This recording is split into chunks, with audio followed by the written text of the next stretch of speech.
Оба! Сколько была твоя первая зарплата? Это было $16 в час. Колоссальные деньги для меня. Ты зажил? Я зажил. Позвоночник, да, утром. Ой, какая красота, ребята! Офигенная вода. Стартап, на котором я работал, обанкротился, и я остался без работы. Я очень рад, что у меня есть ноги. Пока ты никому не нужен там, ты реально никому не нужен. Как только ты нужен одному, ты там нужен всем. Чу! Опа! Подожди. Ты себя нормально чувствуешь? Подожди. Короче, мы пакуемся. Вроде планировали взять по минимуму вещей, а получился у нас целый багажник. И еще наш 4-й гость, он без этого еще не подошел, опаздывает. Алло, Рамзан Ахматович, а вы где? А мы ждем, где этот, где, как супермаркет? Мята Токио, короче, тоже. А мы где Мята Токио находимся? Ага. Мы загрузили наши вещи, сейчас ждем 4-го нашего инкогнито гостя. Он немного опаздывает, потому что у нас вообще по городу пробки. Планировали в 7:30 выехать, а уже 8:30 это. Вот этот наш Максат, это наш гость инкогнито, у которого мы возьмем сегодня, вот эти 7 дней мы возьмем у него интервью. Он расскажет, как... Героем будет? Да, он расскажет, как он устроил, как переехал в Америку, как устроился там, как работают топовые IT-компании, и вообще расскажет про всю американскую, казахско-американскую мечту. Расскажем подробно. Все секретики.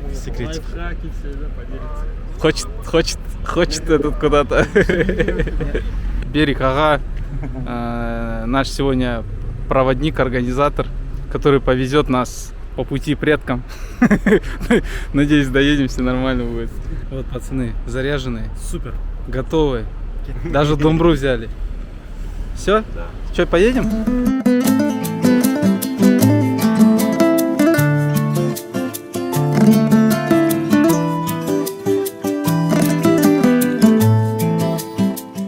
Не успели мы выехать из города, как опять остановились. Угадайте почему. Сейчас я покажу вам виновника. Айдос, куда ты уходишь? Теперь ты уже не скинешь на Локи то, что он хочет в туалет. Слышишь? Теперь Локи здесь нету. Вот наши 2 машины, которые нас ведут путь. Ой, пацаны нарядились. Одели футболочки на дискотеку.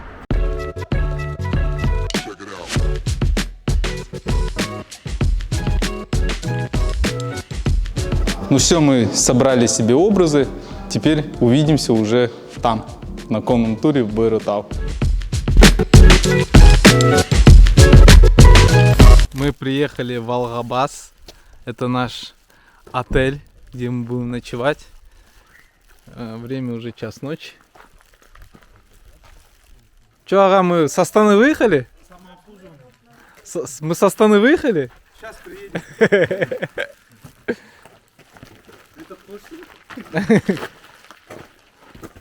Это 5-звездочный отель. Будем делать рум-тур. Че, кто первый занял, тот и побежал? Все, мы побежали. Ну, как в любую комнату брать можно. Давай. Давай, я посередке. Свет включите, пацаны. Свет включите. Полотенце.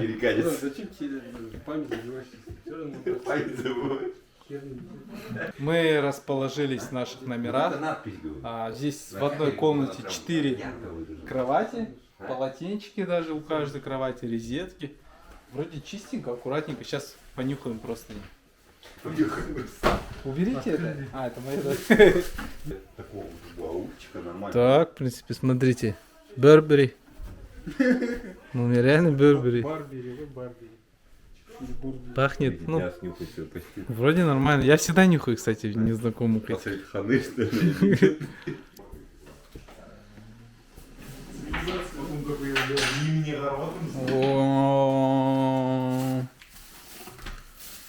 Казахская колбаса. Походная кухня. Телевизор есть. Походная кухня, самая вкусная кухня в мире. Самый голодный человек, я нашел его по глазам. Камера определила самого голодного человека. Ты уже приступил, да? Да я снимаю. Достаточно эту камеру. Что, натуральный? Салфетки принеси. Это солями есть еще.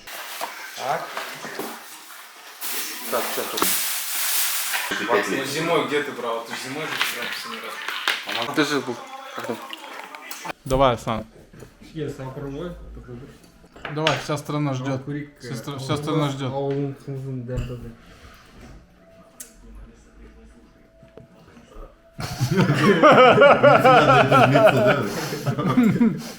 Ну давай. Но в каждом регионе свой вкус, по идее, по-моему. Ну, давай свой. Он необычный такой. Керпик. Вот так выглядит среднестатистическая казахстанская семья вечером за столом при просмотре какого-нибудь сериала.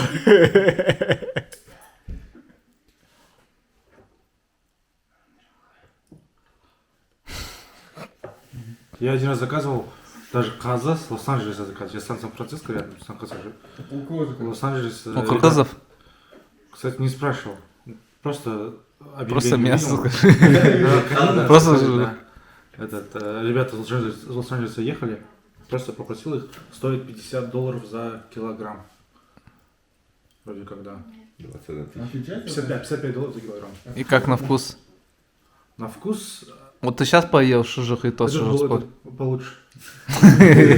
Но тот подороже, скажи. Тот подороже. Тот просто очень много специй было, поэтому мне не очень нравится это. Когда там дофига соли, дофига перца, чеснока очень много. Там походу... Завтра будем баранину кушать. Там северный, наверное, был шужух. Может быть. То есть эти 3 дня ты сейчас проведешь 2 дня, да? Это будет как твой 1 килограмм шужуха там, да? $50. Или меньше даже, да? Ты он пьяный, что ли?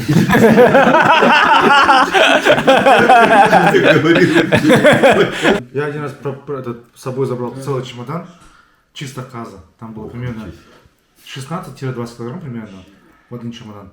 И я их положил сначала в вакуумный пакет, потом Никогда ты еще вакуумный пакет.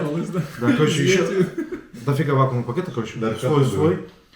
И понес, через границу проходил, мне спрашивают, типа, мясо с собой есть? Я говорю, нет. И проходит собака, но ничего не учуяла и дальше пошла.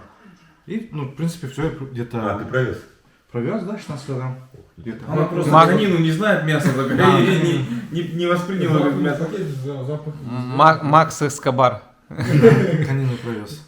В морозильнике лежало полгода. Контрабандист. Кусочек брали. Полгода ел, да? Да.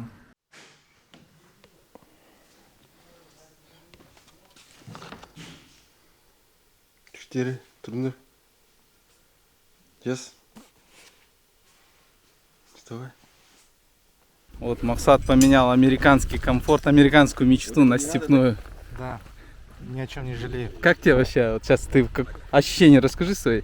Ощущение. Ну, очень классно. Такое легкое. У нас нет сети. Мы полностью погружаемся сейчас в прошлое. Немного с модификациями, немного с удобствами. У нас есть пауэрбанки, есть сеть. Есть сеть, говорю, есть телефоны. Ну, без Есть сети. вода, не нужно, то есть мы все вяжем. Остальное все это живое общение, которое так не хватает. Всем привет! Мы сейчас находимся в национальном парке Буй-Ротау. Впереди нас ждет двухдневный конный тур. Мы пройдем 60 километров. Вот такие вот неподготовленные и городские решили попытаться попробовать, каково жить на лошади. Сегодня с нами специальный гость, инкогнито, о котором я вам расскажу и с которым вас всех познакомлю.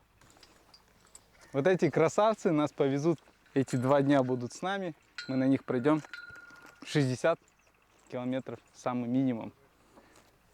Как зовут моего коня? Вот этот. Конурбек? Как? Деми. Вот. Каскад. Деми. Деми Мур. Сегодня у меня красавица Деми Мур.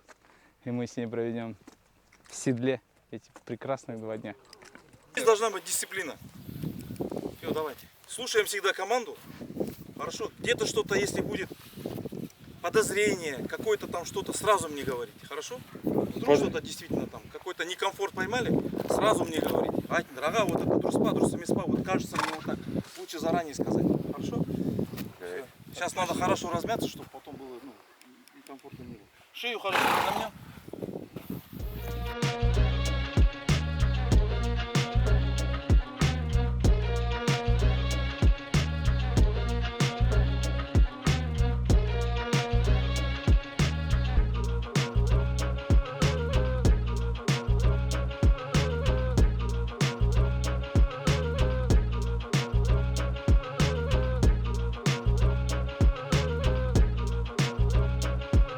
Так, экстремальный вид туризма.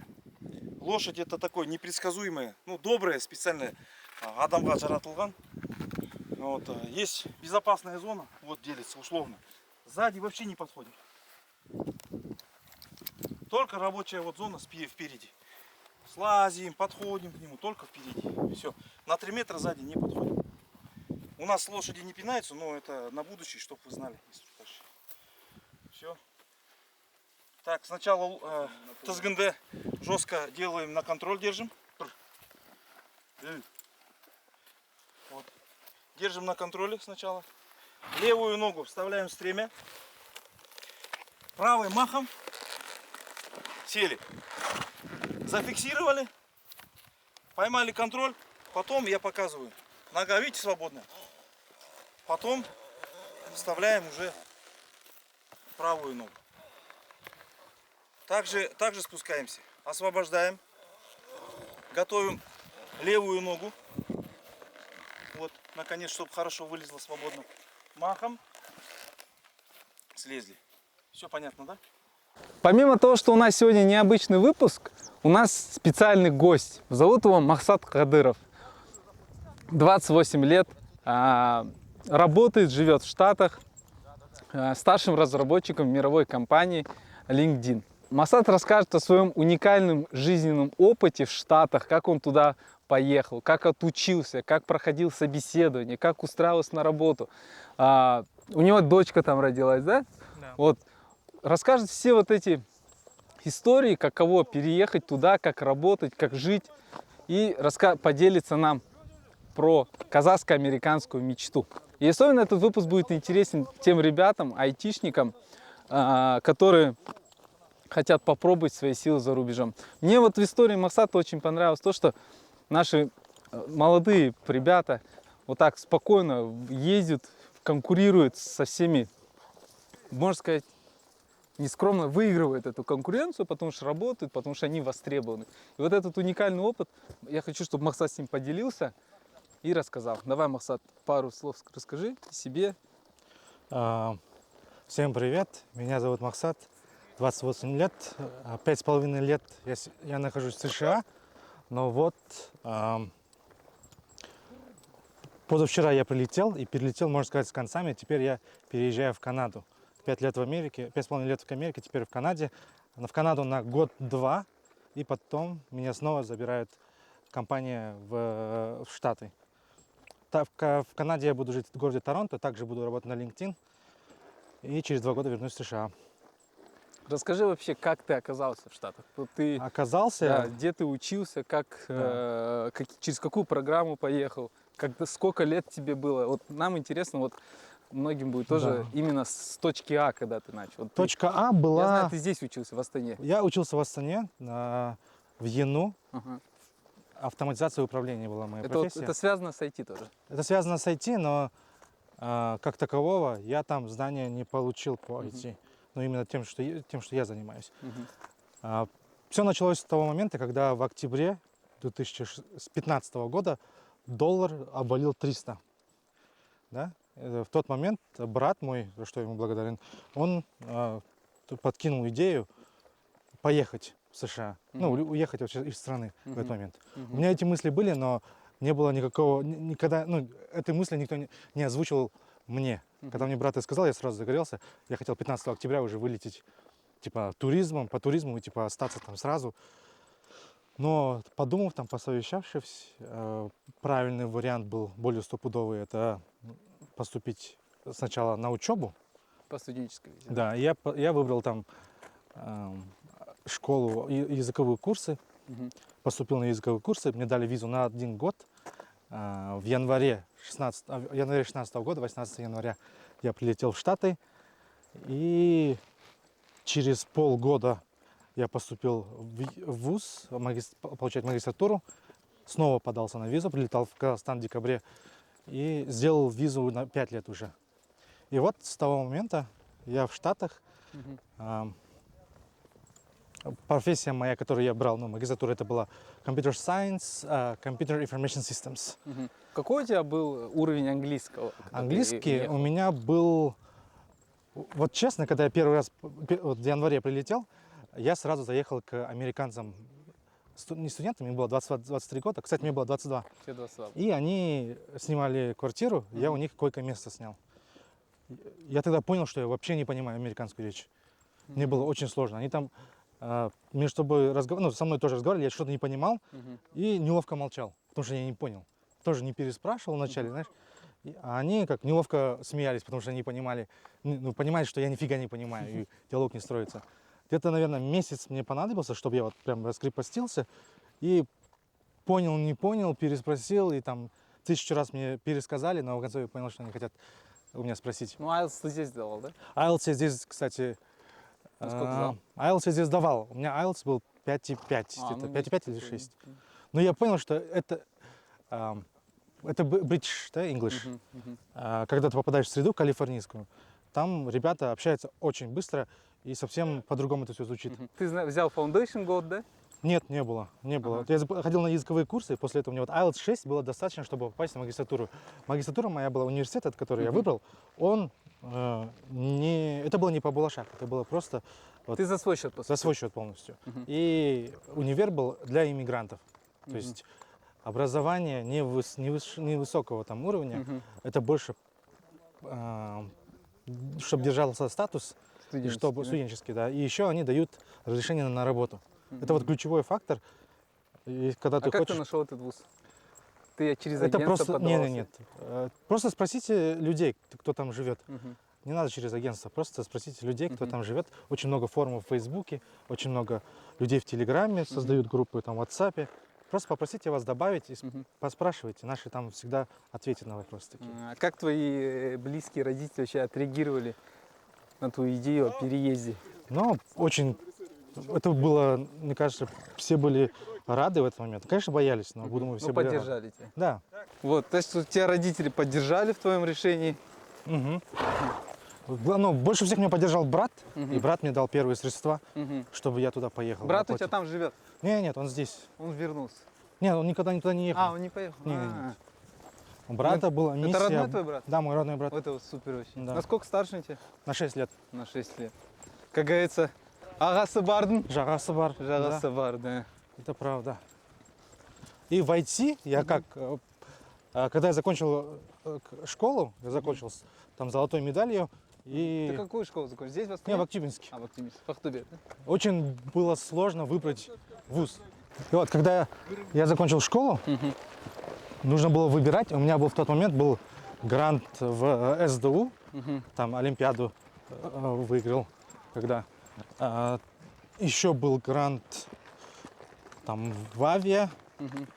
И получается, по результатам грантов, вот эти, которые подаешь, 4, я не попал в КВТУ. Я очень хотел в КВТУ. Я получается, 4 университета подал. И не поступил в КВТУ, поступил в ЯНУ. Даже не начав первый день в ВУЗе, я уже поступил, не поступил, а вышел на работу в Редисон, в Астане. Айтишником? Не, это который переносчик багажа, вот это вот, белбой. Ну, я был доормен, вообще швейцар. Но это мне очень помогло с английским. Если кто-то хочет выучить английский, идите в... Международный отель.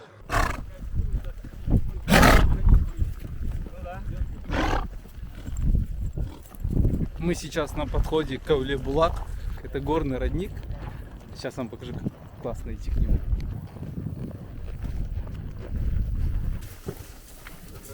Смотрите, какой вид.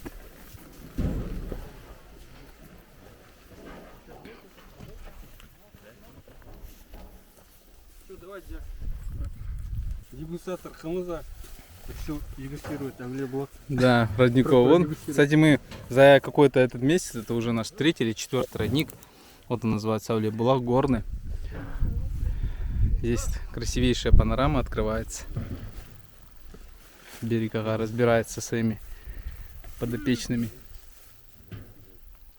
Давай расскажи, как ты приехал один. Какой город, какой штат? Сначала я приехал в город Ирвайн, штат Калифорния, это Южная Калифорния. Прилетел один, там был друг, он попросил свою подругу меня приютить. Я у нее жил 2 дня. За 2 дня я нашел квартиру. Не квартиру, а вот койко-место с американцами. И все. В принципе, жил с американцами. Стоило это 450, но с всякими Wi-Fi, электричество $500 в месяц. Угу. Потом начал учебу сразу. Потом учеба началась у меня только через месяц где-то. Вот.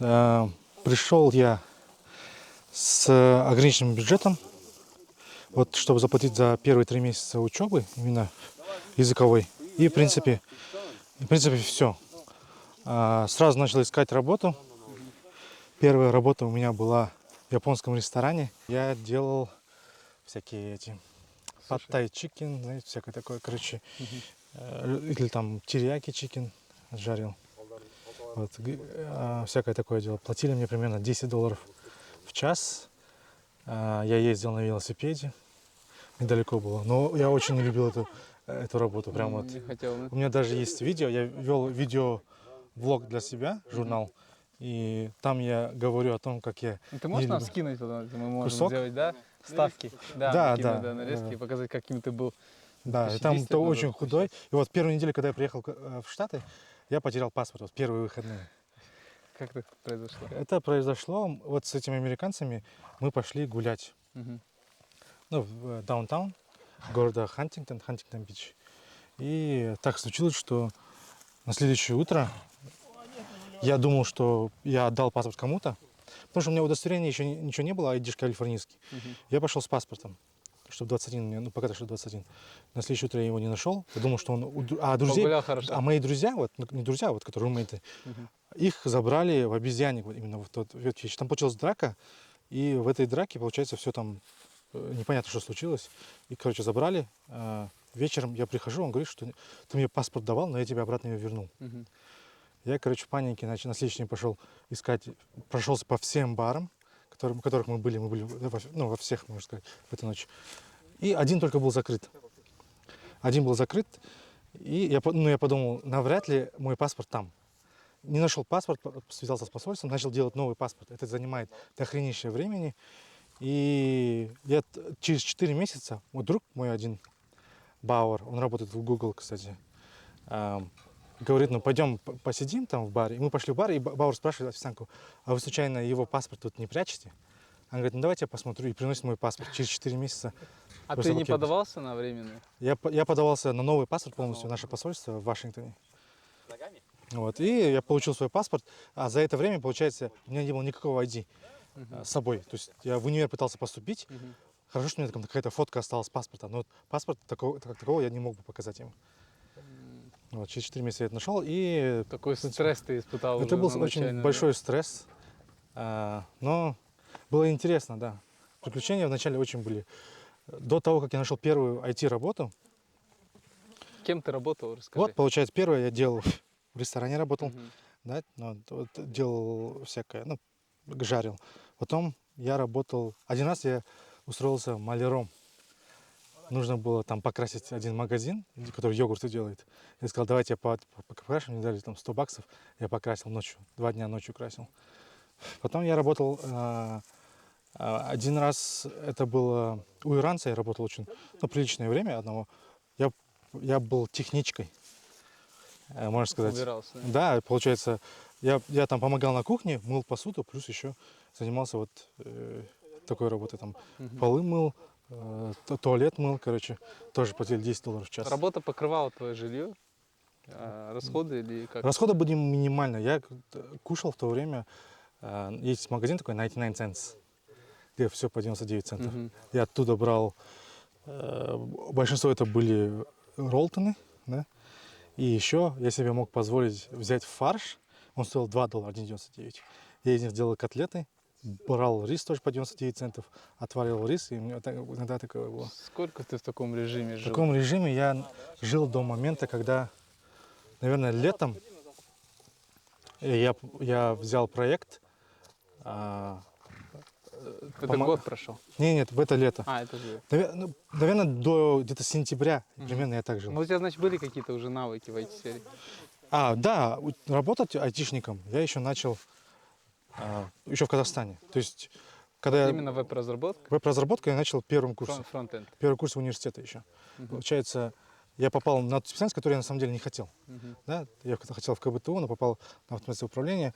И вот подсказали мне там, что лучше войти. И мой друг, друг моего брата, он взял меня на чисто как энтузиаста, который хочет учиться. И он мне помогал, там подсказывал, что учить, всякое такое. И вот я на первом курсе начал уже изучать верстку. Наверное, я 2 года вот чисто на энтузиазме писал код. Начал с бэкэнда, потом сначала фронтенд делал, потом стал бэкэнд. После этого попал в компанию одну, которая занималась CRM-системами для государственных сайтов Казахстана. Сейчас она не существует уже, но именно в Мангостауской области они делали CRM-системы. Вот. Я у них работал год, и после этого, получается, уже 4 года я работал айтишником где-то. И Получается, ты в Штаты приехал, уже у тебя был какой-то бэкграунд, меня был опыт, ты уже, да. по сути, мог работать айтишником. Да, но Расскажи, как ты на первую работу, именно в IT-сфере, как ты первая устроился, работа что в он был? IT-сфере, это было где-то октябрь 2016 года. На работу, чтобы попасть туда, нужно было сделать техническое задание, они отправили, нужно было сверстать сайт. Прикол в том, что я подавался на эту работу еще в феврале, когда только приехал, январь-февраль. Я подался, они скинули тестовое, я сделал вот точно по ТЗ. Они хотели десктоп-версию, да? И я сделал десктоп-версию, верстку все сделал, скинул им обратно, они молчат. Я им позвонил, они говорят, не, нам не понравилось, что сделали. Через полгода, ну, в октябре, даже больше, чем полгода, обратно вижу их объявление, и обратно это техническое задание скидывает. И в этот раз я постарался, я сделал больше, чем они запросили. Я сделал там дофига чего. Короче, я сделал, наверное, в 3-4 раза больше работы, чем они просто попросили. И меня взяли. Вот тогда. То есть я сделал им мобильную верстку, там, и она была супер адаптивной. То есть, а в ТЗ написано сделать такой десктоп-версию. Офигенная вода. Сколько была твоя первая зарплата уже именно как айтишник? Как айтишник, это было $16 в час. Это было супер деньги, вообще колоссальные деньги для меня. Ты зажил? Я зажил, потому что до этого я ел 99 cents, а в этот раз уже нормально. Но до этого я, конечно, кстати, в сентябре где-то, нет, не в сентябре, в июне я купил первую машину. Ну, в кредит. Тогда я начал еще делать лифт, Uber. Подрабатывать. Да. Но так как я взял еще какой-то заказ айтишный, тогда еще не работал, не устроился, но первый айтишный заказ в Америке, как фрилансер, я работал только пятницу, субботу. И все мои пассажиры это были пьяные люди. Или люди, которые едут, чтобы опьянеть. Или в 3-4 ночи, или там после 2 обычно. В 2 закрывается, кстати, в Америке все. Пьяные люди, короче, садились. Иногда они портили в машине и все. Потому что были очень пьяные.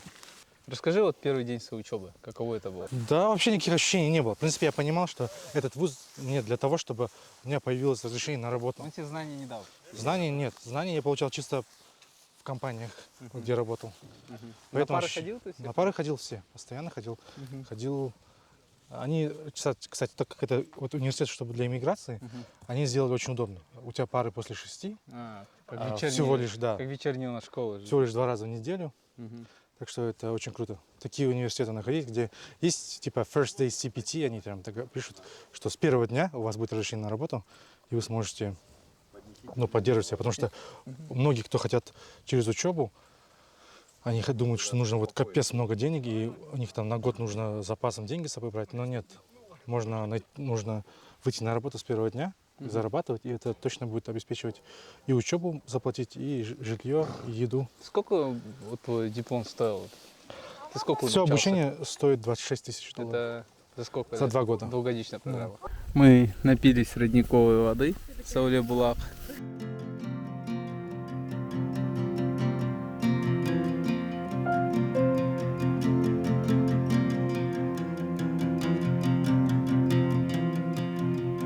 Прошло около 3 часов, делюсь своими ощущениями.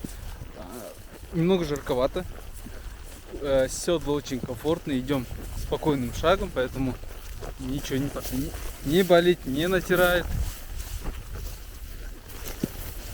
Надеюсь, скоро будем обедать, потому что уже проголодались.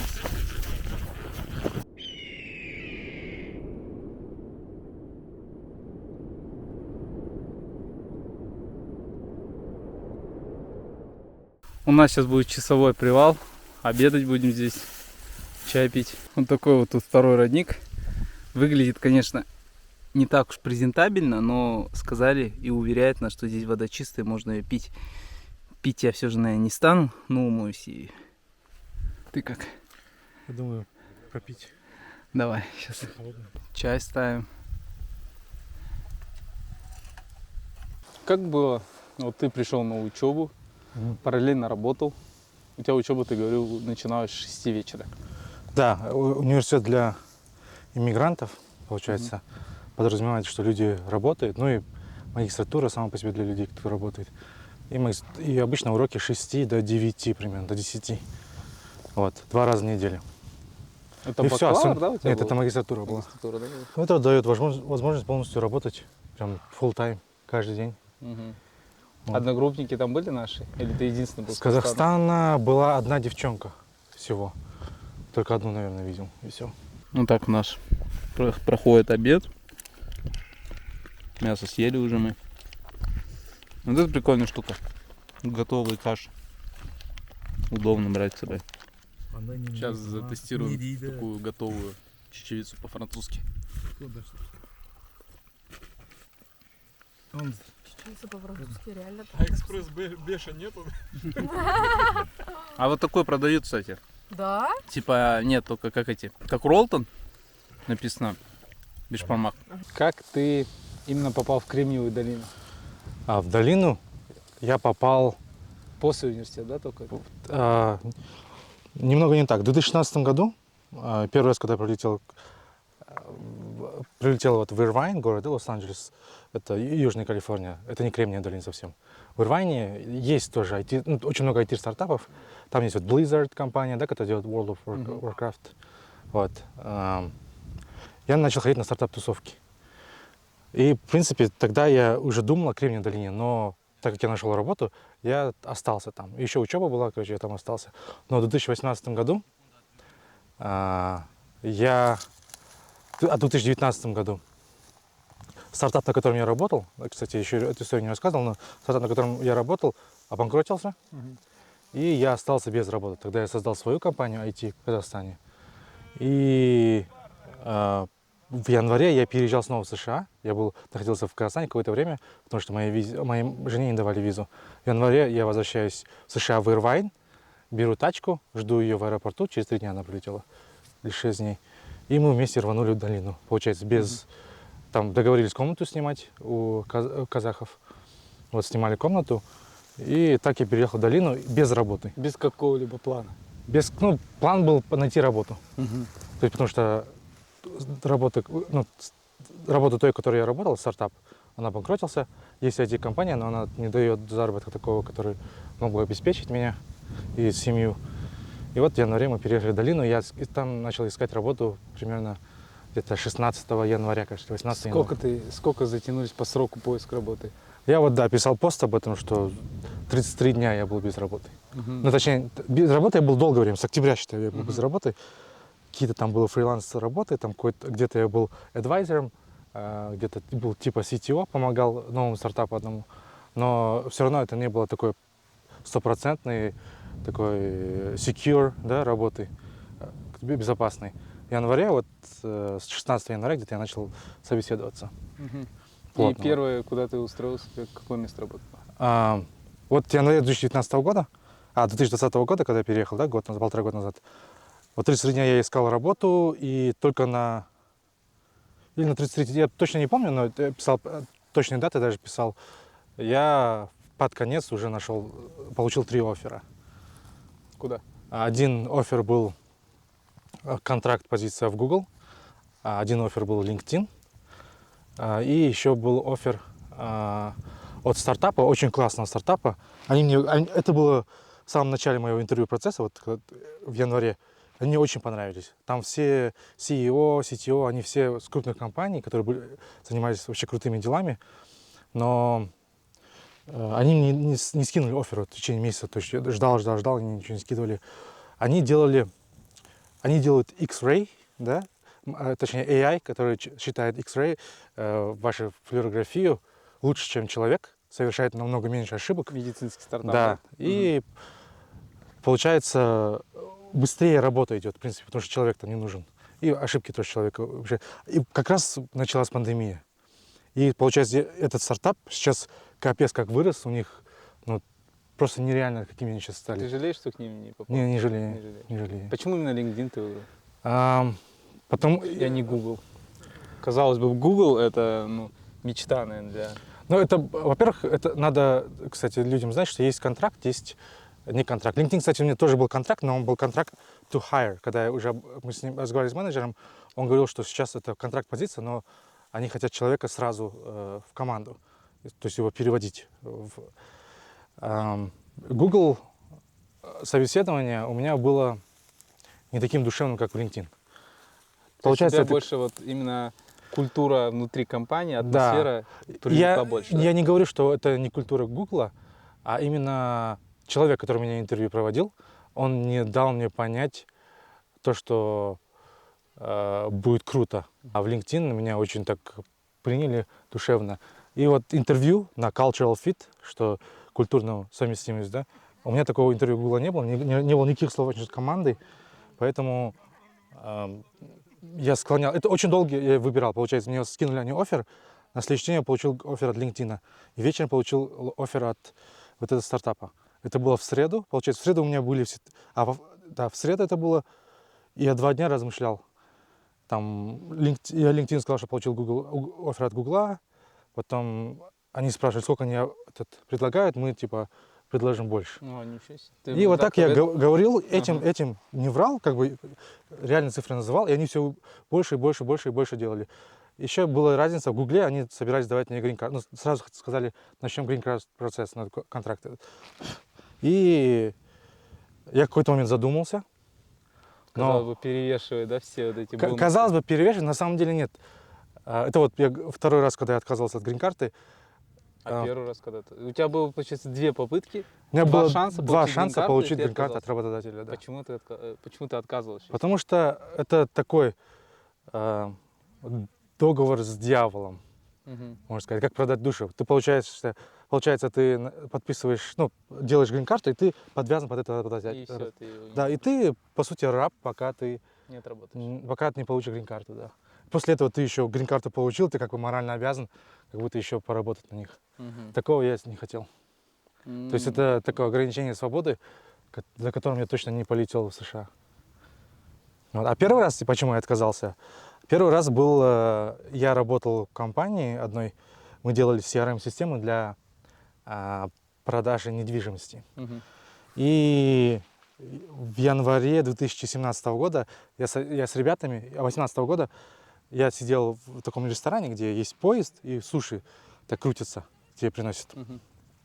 Слева сидели ребята и на русском, кажется, общались, и перед уходом они, что-то там у них осталось пиво, они целое заказали, и они, короче, говорят мне типа на английском что-то, но я русскую уже слышал.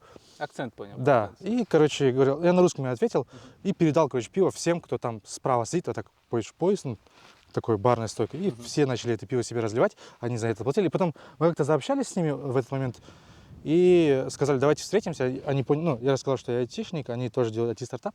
Заобщались, они пригласили меня пообщаться, мы пообщались, я сказал, что помогу с им делать одну фичу, это был чат.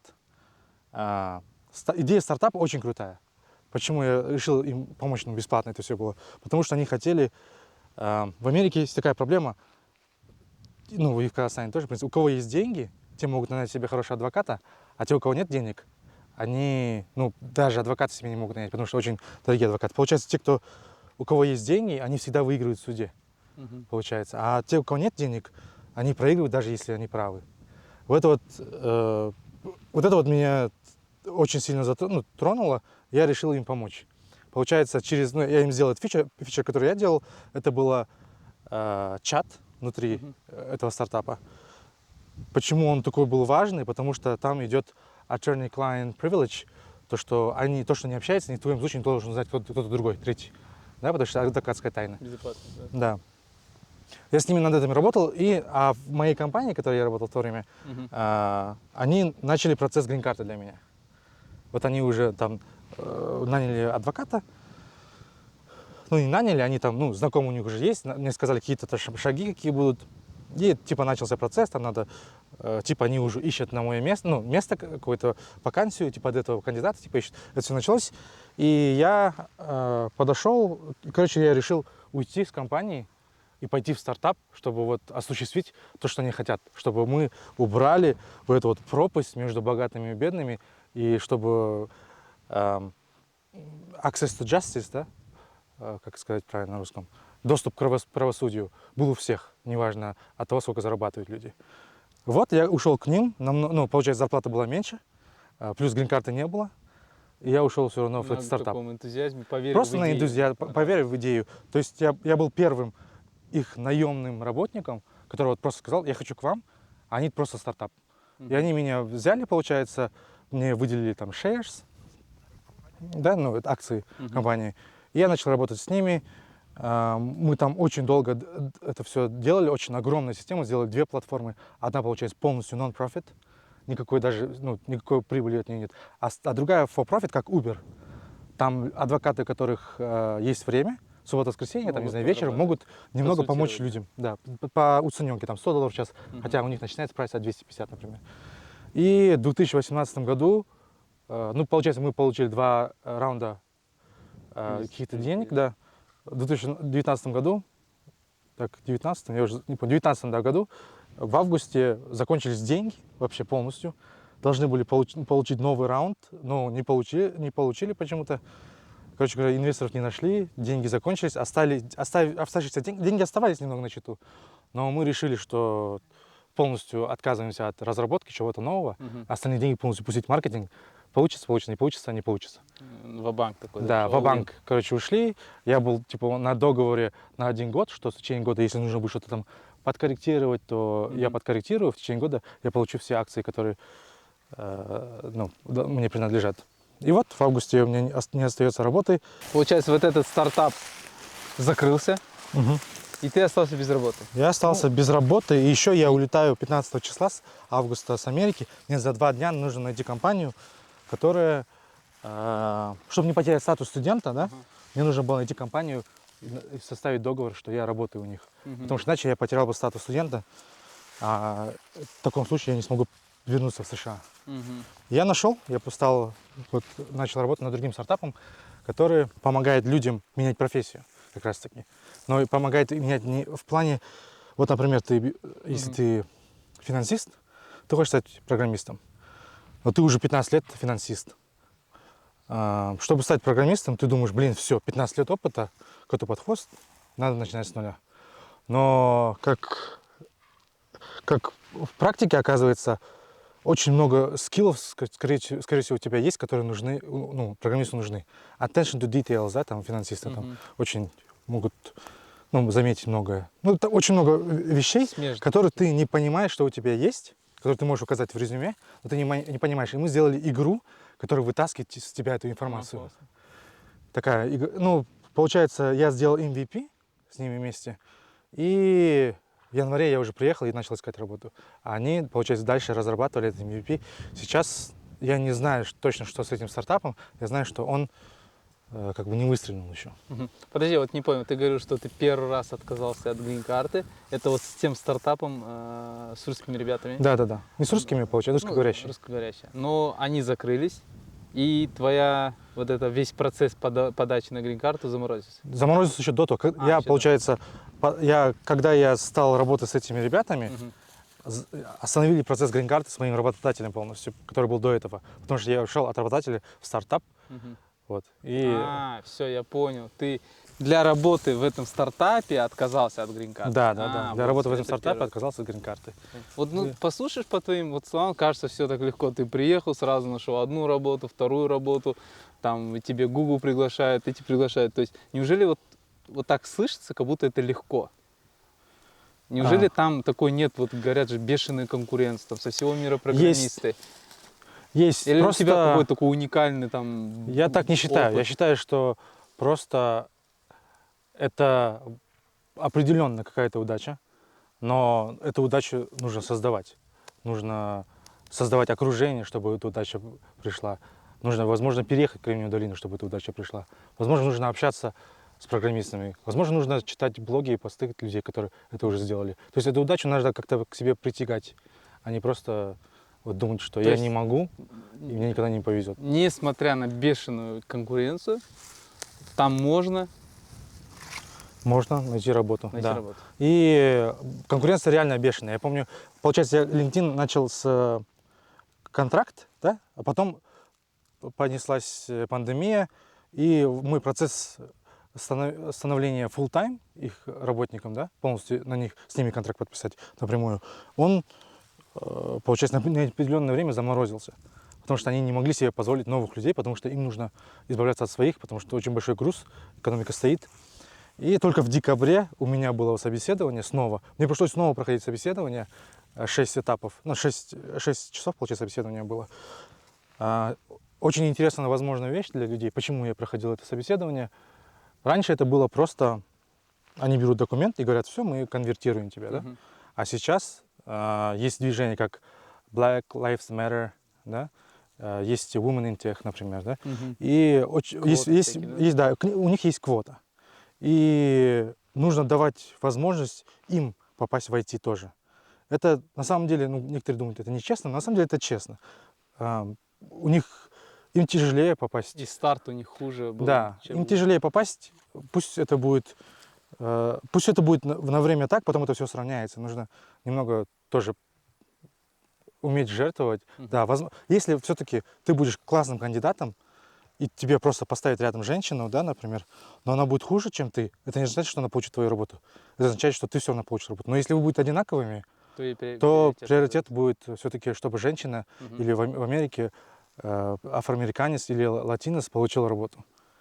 Чем отличается собеседование у нас, в Казахстане, и в Штатах? Какие вот нюансы? Вот я последнее собеседование не помню в Казахстане, но насколько я помнил, в Америке это может длиться очень долго. Это может длиться там 3 месяца. То есть таких, как вы, вот просто очень много. Пока ты никому не нужен там, ты реально никому не нужен. Как только ты нужен одному, ты там нужен всем. Включается гонка. Включается гонка. Вот что произошло со мной. Пока я не получил от Гугла, получается, оффер, я не получил от LinkedIn оффер, не получал от этого стартапа оффер. Как только я получил один, начало идти сразу другие. Потому что вот это вот, наверное, то, что ты говорил, fear of missing out. Что рекрутеры боятся, мы что-то, наверное, пропустили, давай-ка попробуем. То есть эти уже все интервью провели, да? Они уже готовы его забрать, давай просто его заберем. Предложим больше и заберем. Вот. В Казахстане, я думаю, решение принимается намного быстрее.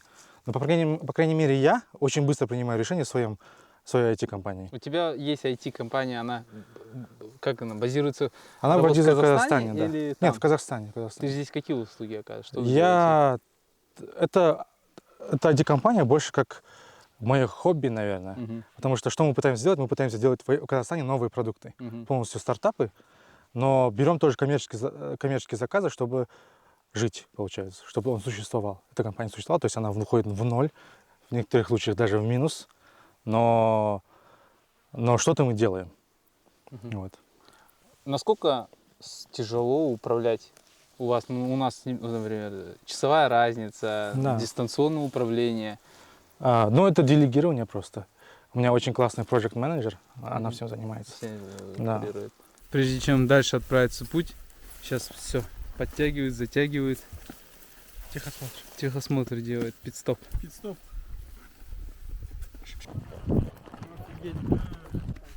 Смотрите, вы если увидите, вот Архар бежит, вон, вдалеке, вон. Вот он. Он остановился, стоит, смотрите. Его видели? Да, я вижу, вот он. Вот, побежал.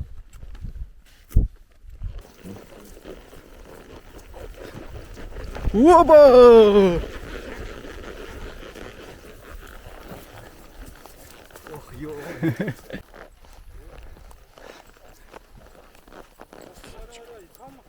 Расскажи, вот ты же что-то говорил про свои блогерские начинания. Короче говоря, у меня был такой прикол, что я не могу снимать сторис вообще. Ну, если я что-то делаю, то я пытаюсь это сделать идеально.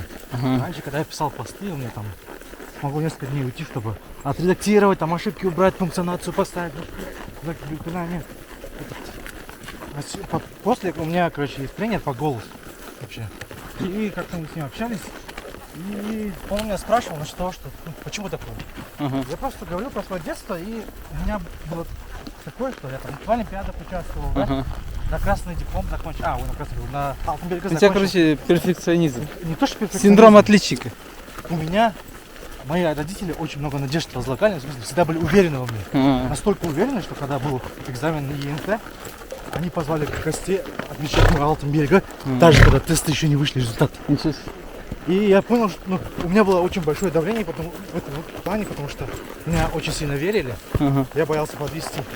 И вот эта вот штука, оказывается, когда мы смотрим на кого-то другого и испытываем испанский стыд, например, типа кто-то взял, начал танцевать. Вот я так не могу, например. Это многие так не могут. Ну да. Оказывается, это наша проекция наших родителей, которых мы боимся Разочаровать. разочаровать, и там, чтобы им стыдно стало. На самом деле это не нам стыдно, а это вот стыдно тому мальчишке маленькому, например, перед своими родителями. Или родителям, в твоем сознании, которые постыдились бы. Ну да, ты знаешь, я тебе так скажу, вот у меня, например, нет синдрома отличника, да, вообще, абсолютно. Я так себе, знаешь, вот мне вообще было без разницы. На меня особой надежд никто не возлагал, то есть давления на меня не было. Я что хотел, так и учился, чем хотел, то занимался. То есть родители не то что забили, а имеется в виду полностью свободу мне предоставили. Но в то же время я точно так же не мог снимать себя, писать. Это все давалось через такую практику и заставление. Потому что такие вещи, они нарабатываются с практикой. Все Еще. равно в голове же у тебя есть какие-то были, а что люди подумают? Вот, да. Ну, делаешь, потом с практикой проходит. Оказывается, это вот что люди подумают, это глубоко в нашей культуре. Ну И да. это блокирует жестко. Как проходило собеседование в LinkedIn? Я думаю, многим это интересно. Да. Понять вообще, как Давайте- отбирают сотрудников. Давайте я расскажу про вот именно full-time позицию в LinkedIn. Это проходит чаще всего это два. Сначала звонит рекрутер, да? Он там общается с вами, узнает и начинает техническое собеседование, phone screen. Там вам зададут какие-то вопросы, возможно, какую-то задачу, да, через Zoom вы будете решать. Обычно не очень легкую. И после этого, возможно, будет второе phone screen интервью, а возможно, не будет. Это все зависит от того, как вы на первом себя покажете. А потом будет on-site. On-site это вот внутри LinkedIn. Сейчас это проходит через Zoom, конечно, но это вот 5,5-6 часов собеседования вот подряд. Первое собеседование у вас, скорее всего, там. Ну, они могут в разном порядке, но это одно собеседование у вас будет. Алгоритмы кодинг. Первая, потом вторая часть. System design, да, дизайн систем, архитектура. После этого есть четвертый модуль craftsmanship. Это означает, насколько вы лидер, не лидер, а вот насколько вы взрослый как специалист. Пятый модуль это с менеджером вашим, который будет вас как менеджер вами управлять.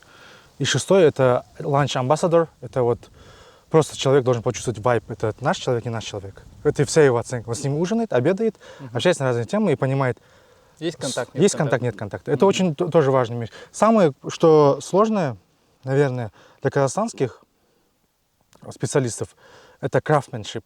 Это вот насколько вы глубоко понимаете, что такое хороший код, насколько вы понимаете, как делать системы устойчивыми. Получается, насколько лидер вот именно, насколько вы делаете вещи правильно, а не быстро. Это вот, потому что в Казахстане очень много вещей делаются на скорую руку, что не всегда правильно. Но чаще всего, если...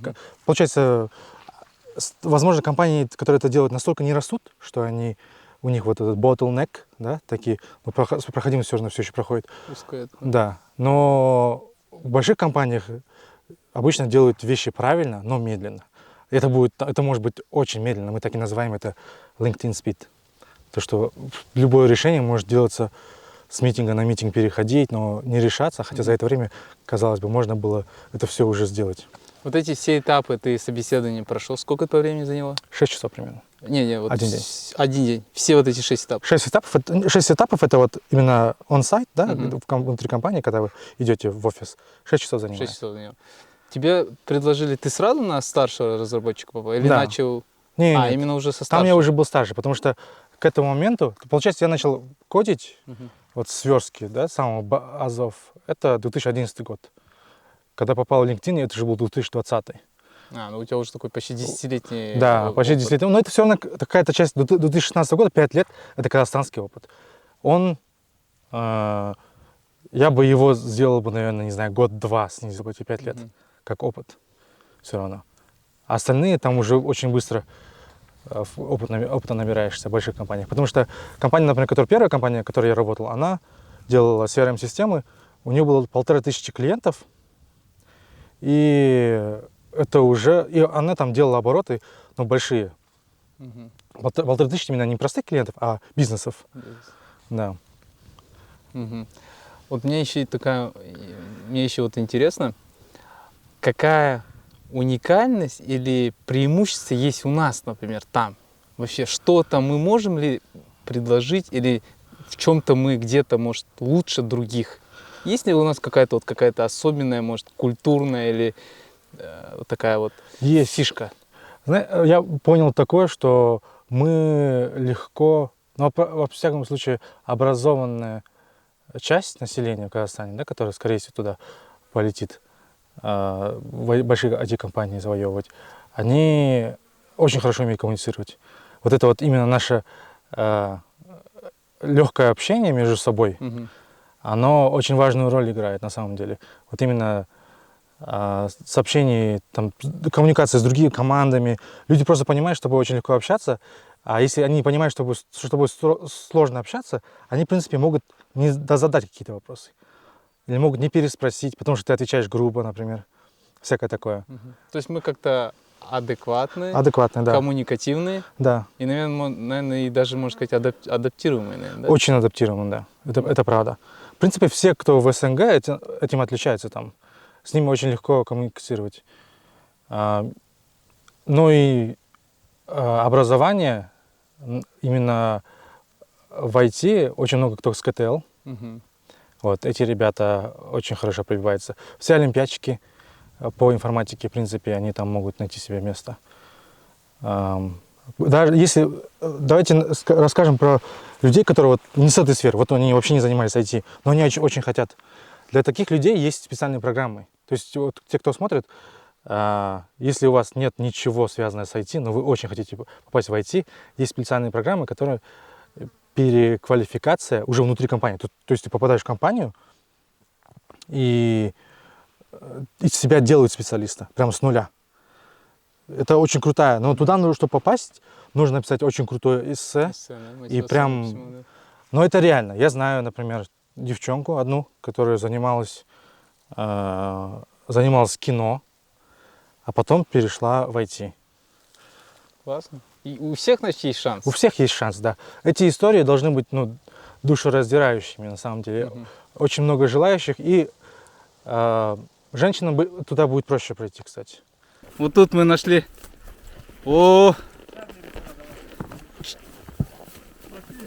Трофей природный.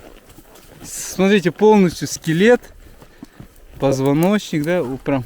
Они его прям обглодали конкретно. Аяқтары жоқ, скорее всего, это волки растут. Волки, да? Да. Аяқ жоқ. Мынау басы, төсі, қабырғалары бәрі. Аяқтары жоқ. Аяқтың. Видать, растащили.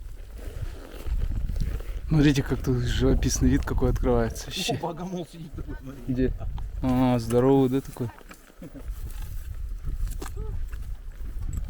Богомол. Местный. Видел, да? Здорово, да? Смотрите, что сделал голодный айдос. Бойтесь голодного айдоса. Голову архара, череп. Короче, смотрите. Богомол на... Мудрый богомол. Надо крупно снять его. Айдос сними. Короче, нашелся удобное место. Мы подъезжаем к лагерю. Ой. Ну, очень комфортная поездка. Не скажу, что прям изматывающая. Ребята некоторые у нас подустали, но больше, наверное, с непривычки. Для меня лично было во время поездки самое такое кайфовое, особенное побыть наедине с собой, наверное, с природой, подумать, размышлять. Вот это тут такой ритм неспешный. Время идет совсем по-другому, чем в городе. О, смотри. Смотрите. Это что, архар? Прикиньте, вот мы успели заснять.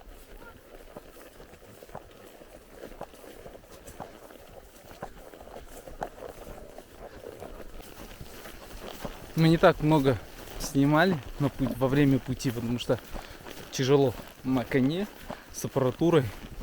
В основном делали, наверное, на сотки и на мой вот это Осмо. Все же полезно вот так выезжать пару раз в год на 2-3 дня в степь. Здесь просто живописнейшая природа, красивейшая. Без телефона устраивать себе такой digital детокс с хорошей компанией. Просто вот насладиться, не знаю, такими вот августскими теплыми вечерами. Видите, как романтично я сказал.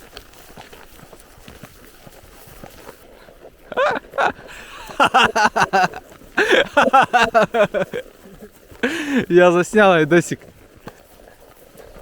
Фу.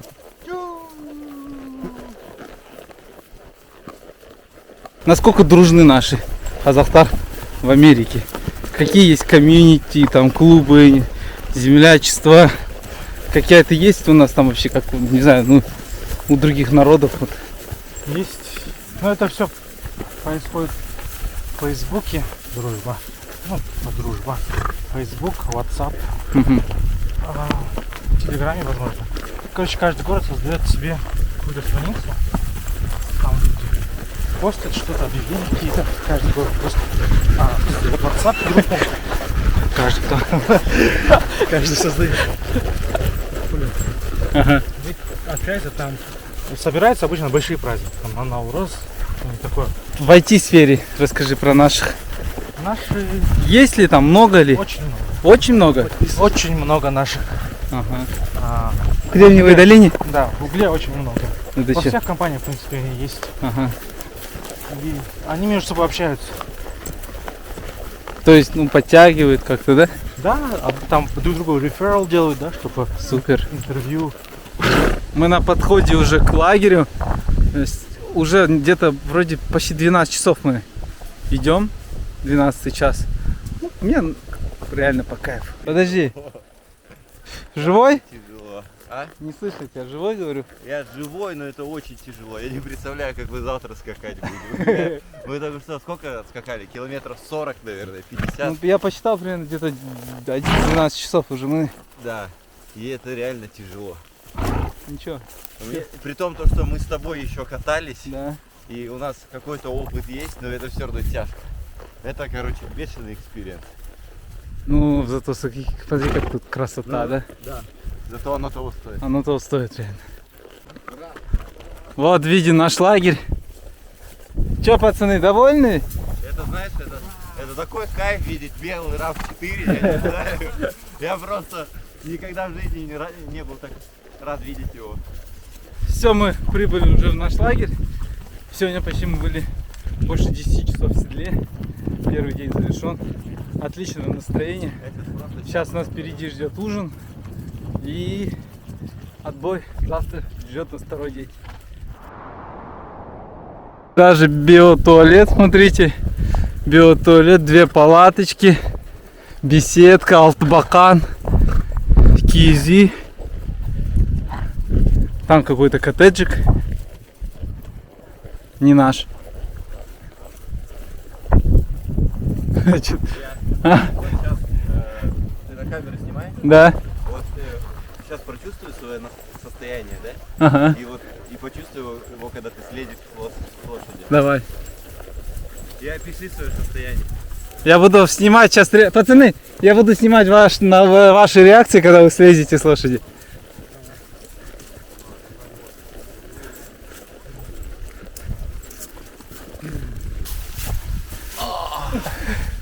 Че, как? Брат, это такой кайф просто стоять на ногах, на своих 2. Это непередаваемо. Че, Халай? Классно. Я очень рад, что у меня есть ноги. Самое классное это еще когда запах костра, да? Да. Еще когда сейчас запах еды пойдет, микс вот этот свежий воздух, природа. Мы прибыли в наш лагерь сегодняшний, где будем ночевать. Сейчас хочу посмотреть первым юрту, я еще не видел.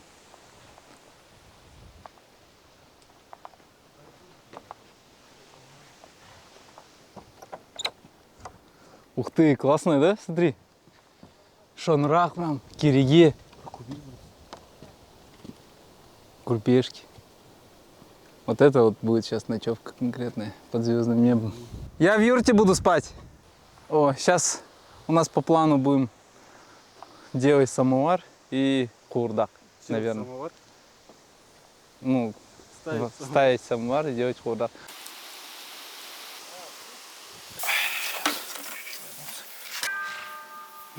Максат, расскажи, на что рассчитывать начинающим айтишникам, какие зарплаты примерно? То есть, сколько можно зарабатывать именно джуниор, например, сеньор? В больших компаниях нет понятия middle чаще всего. Есть понятие software engineer и senior software engineer. Дальше идет staff senior engineer, потом там principal principal software engineer.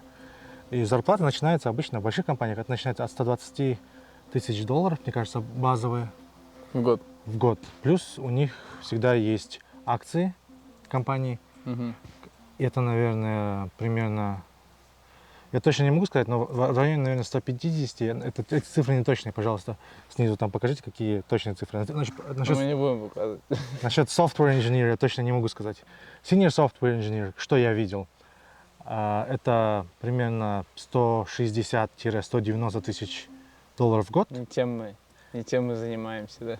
Акции примерно на 250-300 тысяч за 4 года. Класс. То есть 160 тысяч, которые на software engineer, говорю, тоже на 4 года надо разделять, там 40 тысяч еще сверху. Для senior это получается, ну там, от 60 тысяч долларов сверху. Не считая, еще есть бонусы годовые, да, это разные компании по-разному, но у нас, например, это от 10% минимальные. Еще, когда вы устраиваетесь разработчиком, у вас есть sign-up бонус обычно. Просто за то, что вы подписали контракт. Эта сумма всегда отличается у всех. Это может быть 40 тысяч долларов, это может быть прям весь ваш за год оклад, просто за то, что вы подписали. И дальше идет база и зарплата. То есть, если вас сильно захотят рекрутеры, они могут вам предложить очень большой sign-up бонус. И просто вы на первой зарплате получаете годовую зарплату, а дальше идет по месяцам снова. То есть в год вы зарабатываете в 2 раза больше. Классно, хорошие условия, да, такие? Да, но надо иметь в виду, что когда вы внутри компании, возможно, ваша зарплата будет очень медленно расти. Поэтому очень много разработчиков, которые сначала работают в Facebook, потом идут в Google, потом обратно идут, потом идут в Microsoft. Когда вы переходите в компанию, обычно можно на хороших условиях перейти. Вот у нас в стране IT, наверное, вот эта сфера только сейчас начинает развиваться, когда, например, в Штатах это уже такой глобальный масштаб. Что нужно нашей стране, нашим ребятам, чтобы, ну я не скажу, чтобы, например, напрямую конкурировать с Кремниевой долиной, но, по крайней мере, тоже повторить тоже успех, например, Беларуси, да, вот у них сильные вот этнические там, тех же украинцев.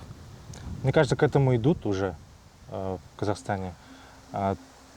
Главное не потерять. Очень много компаний, которые этим занимаются. Я не могу сейчас назвать какую-либо компанию, которая это делает очень качественно. То есть можно количественно много. Качественно пока что я не могу сказать, вот эта компания, это вот из Казахстана, которая занимается IT, вот настолько круто, что они номер один вот в Казахстане. Это то, что хотим стать мы. А Каспий? Каспий, ну можно ее, наверное, если воспринимать ее как software компания, очень классная. Финтех, да. Если вы воспринимаете ее так, то вообще офигенный Каспий. Я думаю, ну такой как Каспий, в принципе, везде есть, в каждой стране, наверное, свой. Но успех Каспия однозначен. Я знаю, один есть парень, который говорит, что не переедет в Казахстан, потому что в Казахстане есть Каспий. Что ему так удобно настолько. Ну, он реально облегчил жизнь. Да. Он реально облегчил жизнь. Ну.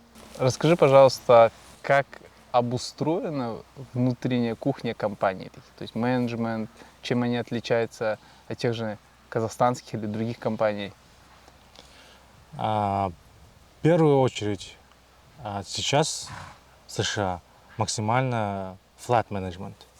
Это вот когда нет такой огромной иерархии. Иерархия все равно есть.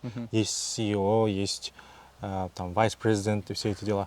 Но люди, которые работают, они обычно менеджер наравне общается с подчиненным. Вот прям наравне. Нет такого, что он на него кричит, нет такого, что... Ну, вот это вот отличительная черта, наверное, это leadership, которую они пытаются культивировать. Что менеджер должен быть лидером, все должны быть лидерами.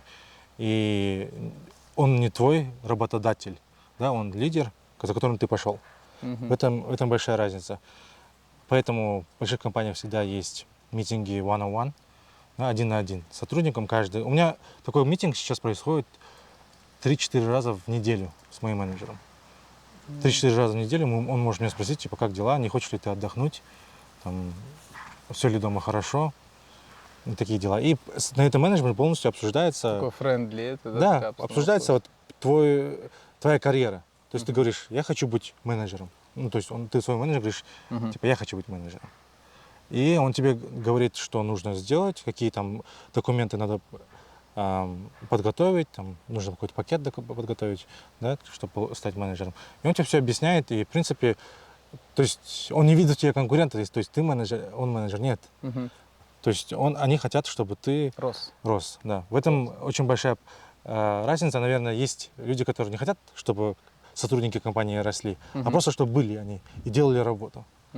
Вот в таких компаниях обычно айтишники очень сильно выгорают и уходят куда-то в другое место, где они видят рост, где они не только просто видят, а понимают, что он будет. И компания сама стремится им это предоставить.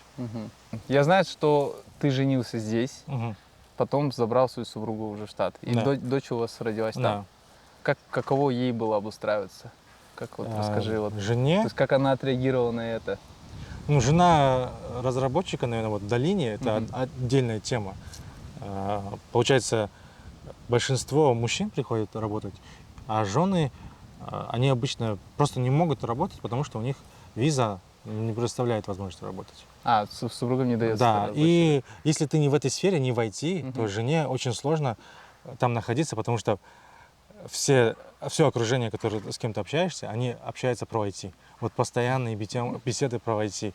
И вот жены программистов обычно вот вместе как-то пытаются общаться, как жены программистов вот отдельные.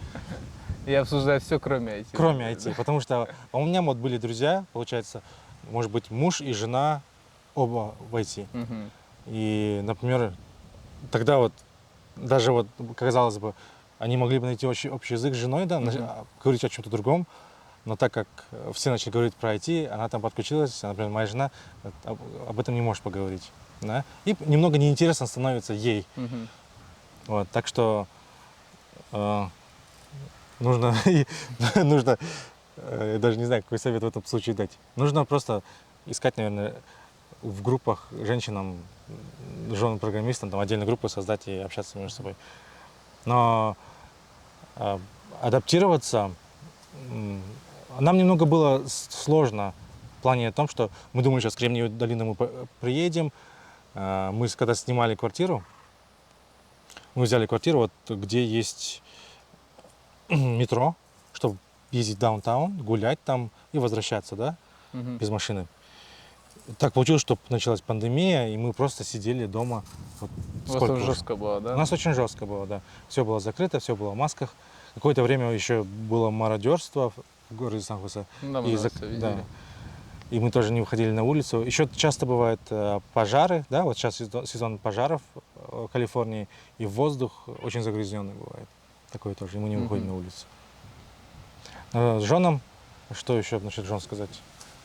В целом, жены обычно снимают свои там влоги, свои истории, чем они занимаются, как классно жить в Калифорнии, если они не в IT. Ну, классно ли жить вообще в Штатах? Классно ли? Да, в большинстве случаев да. Если говорить о комфорте, да, о доступности вот всех благ земных, да, в этом случае да, очень классно жить в Америке.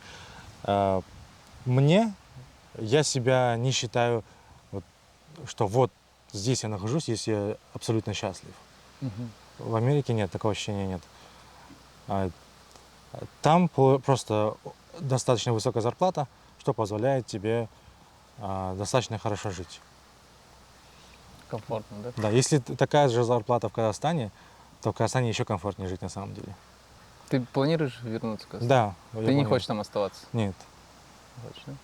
Ну, еще некоторое время хочешь поработать?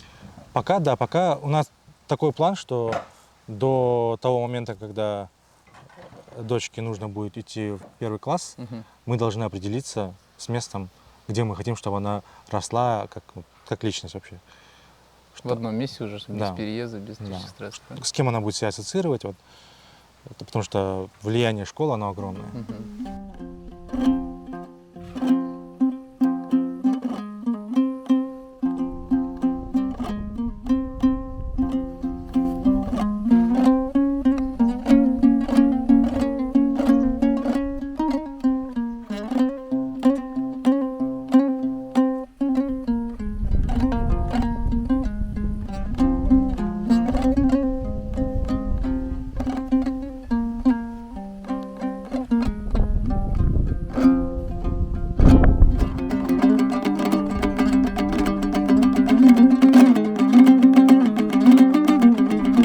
Хоп!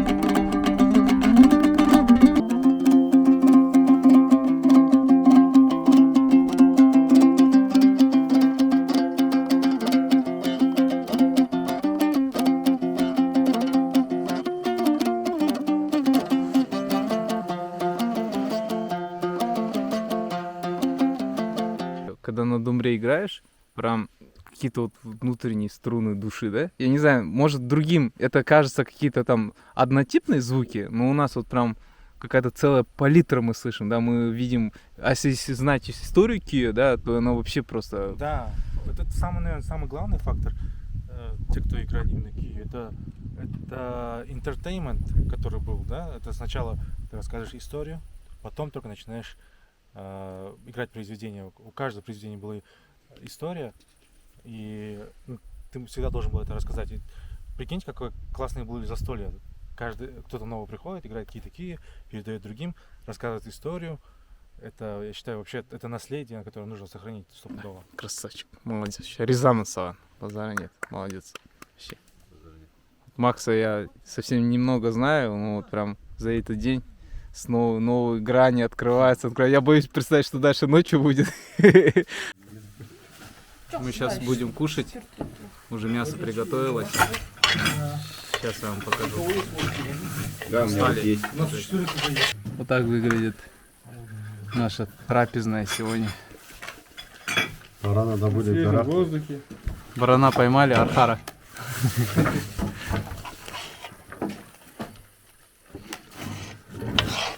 Бабушка, а это слон дейді. Бабушка дейді, кет бері, мыналар сиыр дайырмайтын болып тұр ғой дейді. Қаладан әкеліп тастаған немере ғой жаңағы, көрдің ба? Қолында тәттілер бар жаңағы немересін, мороженое, там, сникерс. И келе жатыр да. Откуда знаете? Мен артында келе жатырмын. Бір кезде айтады, бабушка, это слон дейді, сосын анау жұлқып қалды қолынан. Үй, мына перілер, сиырды да танымайтын болыпты ғой дейді. Міне, ауылға әкелмесек. Бір немересін әкеліп тастаған ғой біреулер енді. Әжесіне. Сол дүкеннен әкеліп бер тұр. Алды былай баланың. Толып тұр. Про конный проход. Вы им не сможете рассказать? Передать все чувства, эмоции, переживания. Вот Да, трудности. ездили же вот около города. Это как будто вот такой. Ну, все так думают, я выехал там час-два, там проскакал. А это же не проскакал. Да. Это же своя философия же. Ты когда выйдешь, горизонт посмотрел. Бұл қазақтың жері, бай табиғат. Ең бірінші байлық бұл адам. Жергілік адамдармен сөйлесіп. Я поэтому же говорил вам, міне, барып сөйлесіңдер, сұхбат алыңдар. Послушать интересно. Қалай келесіңдер ғой? Келіңдер, жоқ, жылда бір поход жасап Он, тұрмыз. вон этот, заметили, да? Он увидел птиц и поехал туда снимать. Он здесь всех птиц снимает. Он вот так увидит, ну, вот так птица где-то, он смотрит, где она, куда она, чук, қай жерге қонды, ақырындап барады.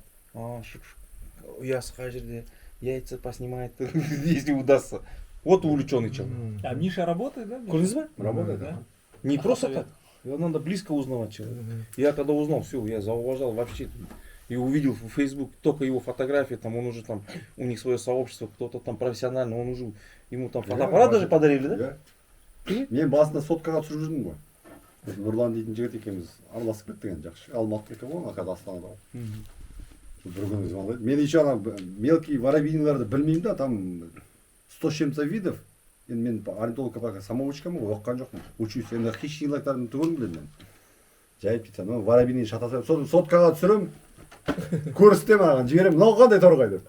Ол енді объяснять етеді, сосын Бирцкий заказал, Бирцкий там құстардың әлемі бар, Қазақстандікі. Солар енді, сонда жіберем, анда жіберем. Сосын маған Нұрлан бір күні звондайды. Нұрым, вообще у тебя когда день рождения? А что десем? Не скажи, сосын 12 июля, я к этому не смогу, я в Алмате, ну, к концу месяца подъеду деп. Мен ойымда ештеңе жоқ. Өзі келіп тұр, Маңғыстаудан Қанатбек дейтін жігіт қазір тоже араласып кетті, ол бірінші рет келді, мен тоже құрдасым. Тоже құстың любителі, Нұрлан ертіп алып кетіпті. 2-3 күн осы таудың арасында жайып жүрдік. Бір кезде фотоаппарат беріп тұр, на, а то ты меня заколебал дейді. Соткаға түсіргенде мысалы эффекттер әртүрлі болады ғой. Качество жаман, мысалы алыстаған жақындатасың, компьютерға салсаң вообще болдырдай түк көрінбейді. Сосын соткаға, фотоаппарат әкеліп келді. Содан кейін уже жаңағы фотоаппаратпен біраз салғаннан кейін фотоларды уже знаменитый фотографтар келе бастады. Влад Якушкин дейтін бар Алматыда. Жақсы. Вот сол сразу уже Фейсбукқа сала бастағаннан кейін жаңағы. А соткамен саласың, мысалы фон ондай емес қой. Сосын өзіміздің қазақтардан енді орнитологияны вообще жақсы дамып кеткен самоучка ауылдың Жамбылда тұрады бір жігіт, Малик Нүсіпбаев дейтін. Любой торғай сықырса, сразу айтады андай торғай деп. Ол бала күннен ауылда өскен ғой. Сонымен заболел просто. Ол басында енді өзімде дастархан үстінде торғайларды мен айыру үшін құлатып, ұрып алатын дейді. Осын абсолютно жасайды. Енді рас, білмеймін. Ол қазір ол жігіттің кітап суреттері шетелде жаңағы Америка, бүкіл жерде бар. Журналдарда, аэропорттарға дейін бар дейді. Соның құстарының суреті. Сосын енді былай телефон арқылы танысып кеттік, Facebook арқылы. Сосын биыл парақшаға нені тетерев бар ғой кәдімгі. Соны қойғам, звондайды, Нұрымнан ұясын таба аласың ба деп. Айтып, кездессе тауып аламын деп. Сосын бір күні тоже жаңағы нелерді рэпчиктер нелердің ұяларын тауып алғам, солар түсіріп жүрсем, құрышып шықты. Енді ақыры қашып шықты, сразу айттым, ұясы бар. Түсірдім, жұмысқа түсірдім да. Фейсбукқа қойғам, 15 минуттен кейін WhatsAppқа билеттің несін жібереді. Билет алыпты да, 15 минуттың ішінде қазір электронный ғой. Несін ссылкасын жібереді, осындай күні күтесің бе деп. Айтпай, билетің бар, енді қайда күтпеймін. Сразу айдап келді. Екінші күні ма, үшінші күні Тараздан осында поездбен. Молодец. Болеет, да? Я, вообще. Хотим раскочегарить огонь. Чайник поставили, смотрите.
қазақтың өзінен аман сау халқы, аман сау халқы.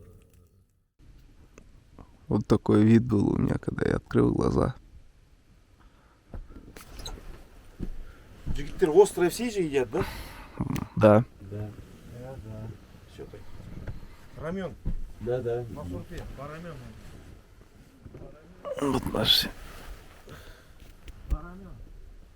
Доброе утро всем. Мы встаем. Очень было что-то холодно ночью. Ну, палатки. Ой, палатки, гуляйте.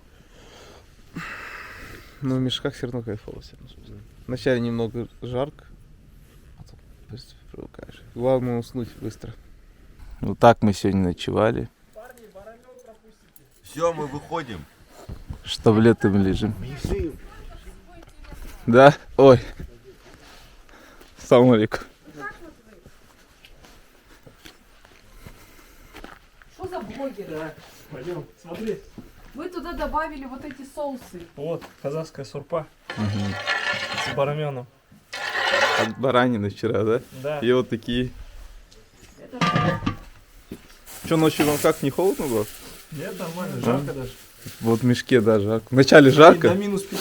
А, вот ничего себе. Соусы положили все сюда. У нас где-то плюс 10. Вот снимайте, говорите. Вот эти Максат, соусы можешь положили понюхать? сюда. Максат, нырни головой туда. Тема, да? Остренько. Остренько. Это мы еще не все положили. Не было дождя. Это роса утренняя. Утренняя роса. Обувь мокрая, да? Да, влажная. Влажная. тоже. Вот теперь знай. Будем знать, да. Вот так мы идем сейчас. Брат, по идее, можно вот так Умываться. Да. Давай. Team USA. Что ты выбрал такое неудобно? Вон. Там этот воду пьют, посмотри, что-то. А? Хочу, там воду пьют. Ну так я и говорю, ты же там можешь просто воду взять. Анна, не учи отца. Давай умывайся. Он же этот скаутскую школу закончил. Да ну. Печеньки продавал. У тебя значки есть? Есть? Да, до печеньки. Он может, у него есть такая шапка с хвостом енота, не видел? Нет. Я с тобой не взял бы, да? Он и ковбойскую шляпу не взял. Километр, не знаю. В прошлом году мы в октябре здесь были. Так что у тебя есть шанс еще раз приехать сюда. Сильно, да? А? Да, здесь ночеваю. Ну, мы тебя спереди мы будем фоткать. Вот сейчас будет фотосессия. Пацаны будут наряжаться Смотри. и фоткаться в природе. Сделаю. Посмотрите на эту топ-модель по-казахски. Көпсіз бөксіз, көпсіз айдос. Еще, давай. Тут вот хелпер. Нормально стоит. Нормально, позируй, брат. Я сфоткаю это обязательно, это выражение его лица. Сегодня вообще классно. Вчера было неудобно, сейчас удобно. Ох ты! Ну, не видишь? Вот так было. А как сидеть? Офигеть. Алинка ездила. Разница вообще большая. Доча ездила. Надо было сказать. Все, хорошо. Лучше? Да, намного лучше. Не болит ничего? Блин, вообще классно. Все. Вот, обрати внимание, как я сижу. Ты вот так сидишь. Угу. Вот надо сидеть на нем. Самый мягкий. Из всех самый мягкий вот этот. Вот так надо сидеть. Я артна можно тут постелить тоже? Все, мы уже сели на коней. Пацаны уже залезли. Сейчас я пойду и мы уже выезжаем. Желбірет көк туды бойызыңды хүт кім қандай жүз кімде қандай ру бұл біздің менталитет қой бұл қусаң интеллигент нақу тру бол тру сөйле тру желбірет көк туды бойызыңды хүт кім қандай жүз кімде қандай ру бұл біздің менталитет қой бұл қусаң интеллигент intelligentna true söyle true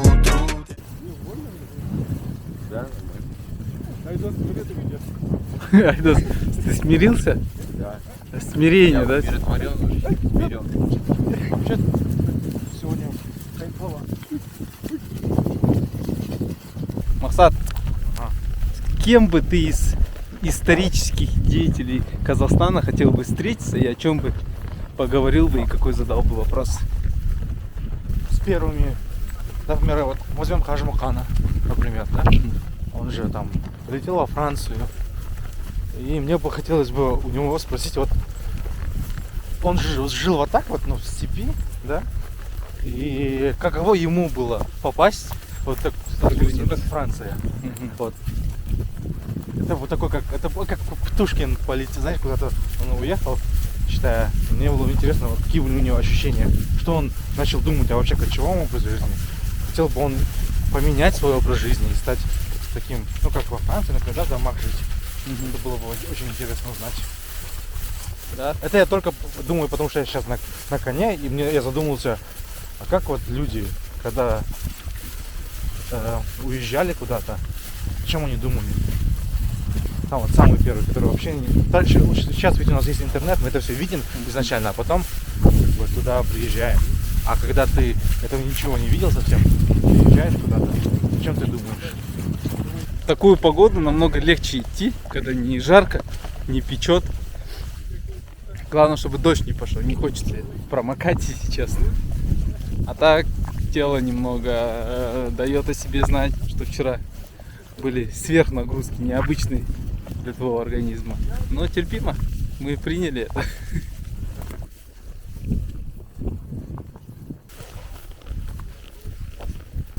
Позволяла тащить делать. А? Тақым құсу керек. Тақым мықты керек. Надо ноги качать, короче, да?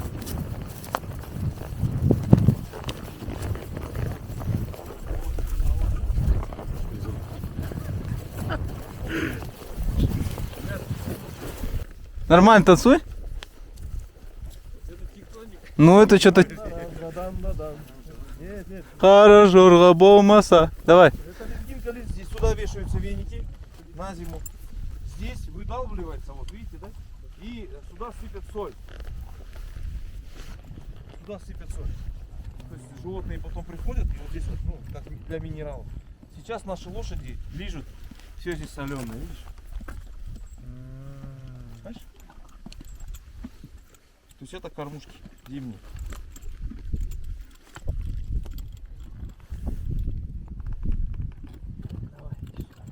А для каких животных они? Для всех. Моралы, там, ахары все, да? Сюда бы поставить веб-камеру, чтобы она стояла И смотреть, да. Какой-то ловушки поставить там, на дерево. Можно было в нашего оператора, но он забудет снимать. О, Это ты? Это за этот. За эту Короче, Алике сегодня без настроения. за аппаратуру зацепилась. Аликен без настроения сегодня что-то. Глаза покраснели, смотри. Заплакал? Да. Да, не.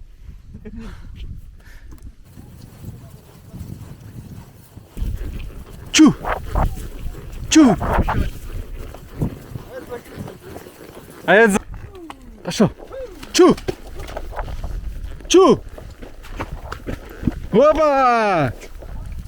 Обратно идем уже в спокойном темпе.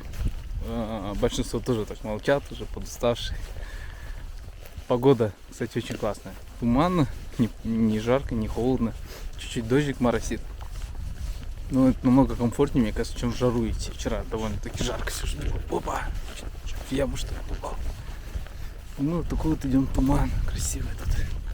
Я вам определенно рекомендую попробовать тоже вот так выйти в степь на лошадях. Хотя бы пару-часовые поездки, потому что полная перезагрузка идет. Полная, абсолютно. Мозг прям отдыхает вообще. Голову опустила и... Ты нормально себя? Подожди. Ты себя нормально чувствуешь? Подожди. Постой, остановись. Стоп, стоп, вот так, вот так. Теперь подходим. Давай. Все, стой, стой, стой. Стой, стой, стой, стой. С той стороны, Макс.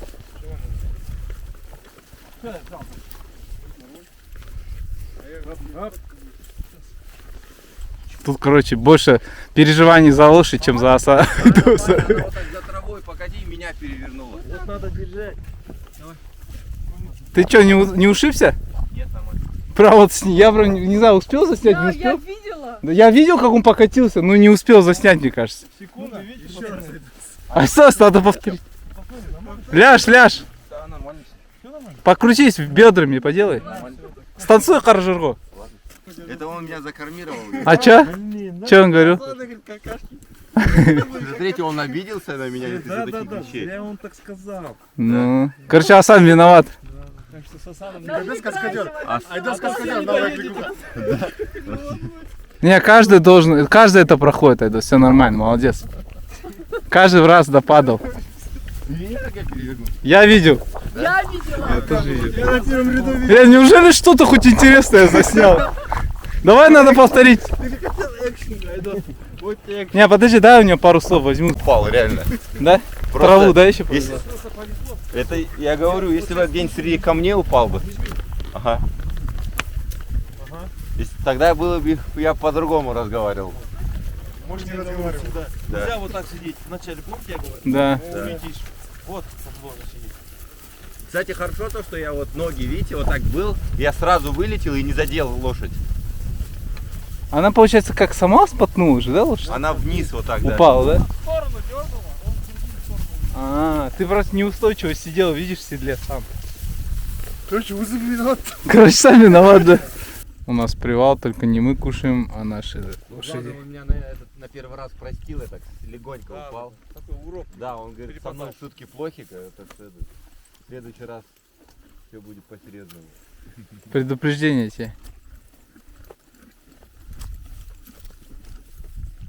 Заправка идет. Ага. Полный бак. 90. Алгабасовский пидстоп.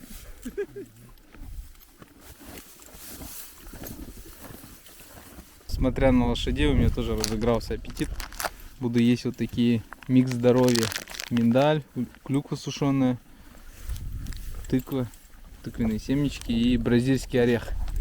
Сейчас попробуем.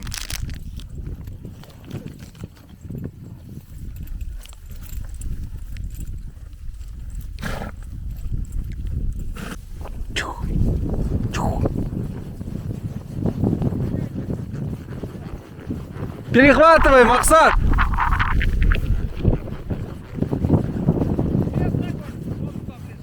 Все, мы прибыли в аул Алгабас. Это именно отсюда началась наша конная экспедиция.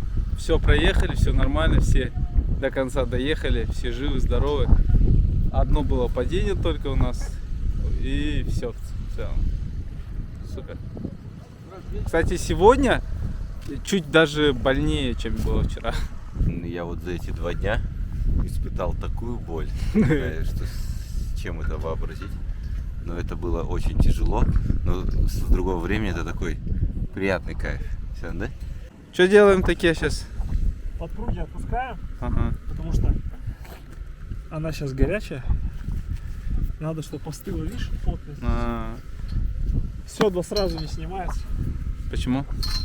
Ну, чтобы она остыла чуть-чуть. А, не простыла. Да, они час постоят где-то. Потом будет сниматься уже.